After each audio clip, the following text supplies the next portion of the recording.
दोस्तों, एक साधु महाराज की बहुत ही अच्छी कहानी है। एक साधु जी नदी में स्नान कर रहे होते हैं और उसी नदी में एक बिच्छू भी होता है। तो साधु महाराज ने उस बिच्छू को बाहर निकालने के लिए जैसे पकड़ा तो बिच्छू ने उसे डंक लगा दिया। दूसरी बार भी ऐसा ही हुआ, जैसे ही साधु महाराज ने बिच्छू को पकड़ा और बिच्छू ने डंक लगा दिया। तीसरी बार साधु महाराज ने बिच्छू को पकड़ा, लेकिन उन्होंने बाहर भी निकाल दिया, लेकिन डंक तीसरी बार भी लगा दिया।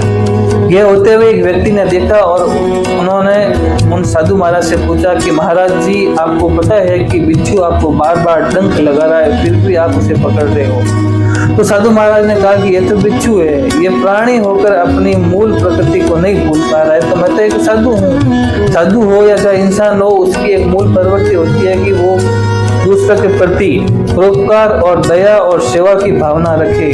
मतलब एक बिच्छू प्राणी होकर भी अपनी मूल प्रवृत्ति जिसको उन्होंने भगवान से प्राप्त की है वो नहीं भूल रहा है। उसका डंक लगाना उसका पहला कर्तव्य है।